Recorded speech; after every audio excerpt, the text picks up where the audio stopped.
with Coach Jason Simpson at Skyhawk Talk from Snappy Tomato Pizza. In our final segment with Coach Jerry Carpenter is going to join us in just a couple of minutes. His team playing in Paris, and they also dedicated the Rhodes Golf Center this past Friday. Bill Rhodes from AutoZone was with us at that event. Coach, Tennessee Tech, the opponent, is the Thursday night game. We talked about that.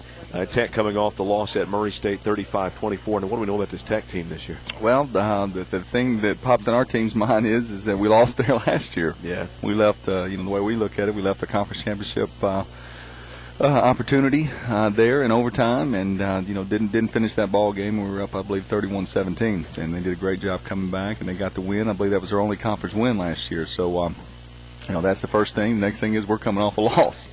So we got a bad taste in our mouth in a short week. But concentrating on our opponent, they had a chance to win the last two games. They really have. I mean, they've hung in there.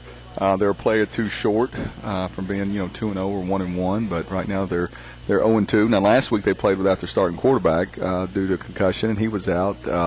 Stone is his last name. He's an outstanding dual threat quarterback who beat us last year, his first start, and he had an unbelievable game against us. So he'll be back this week. So we got our hands full containing him. He's a dual threat guy. He'll run the zone read, and he'll run around, make some plays, and throws it well enough to to not let you just load the box and blitz every down.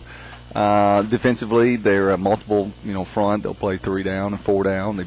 They blitzed almost every snap against Murray and played zone coverage behind it. So, athletes are pretty comparable, and but there's some things we think that we've got an advantage at, but they do a lot of good things themselves. That's going to be 7 o'clock kickoff on Thursday night. I think, did you tell me one time that one of the best feelings is a road trip after a win? Yeah, exactly. Time stops. Yeah.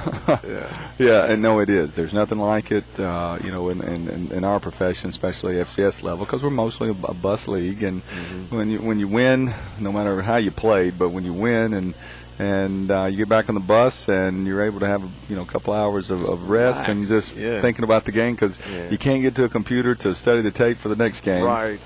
And there's no decisions to be made or plans to be made, but you're able to just think about that the next week and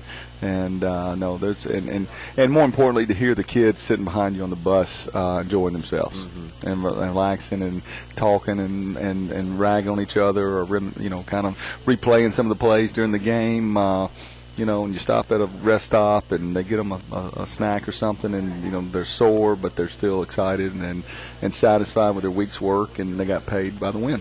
I remember after we played Tech, that was Saturday, obviously, we had a basketball game in Cincinnati on Sunday, so we left that game and drove from Cookeville to Cincinnati. Man. And that was the longest trip. That was the longest trip ever. So, let's turn it around and have a good road trip coming back. Oh, sounds great. And then plus, now the advantage of playing on Thursday when you get the win, you got the long week for the next week's game, which is going to be a great home game versus Tennessee State. So that's the advantage of the Thursday. Coach, got practice tonight? Definitely so. Short week. We got to go in pads tonight to get some things. Got a lot of guys on the injury list. Bart won't let go. But it's kind of next man up, and we got to try to get better. And we can rest over the weekend. Okay, we'll let you get to Graham Stadium. We'll see you Thursday night. Thanks, Chris. Coach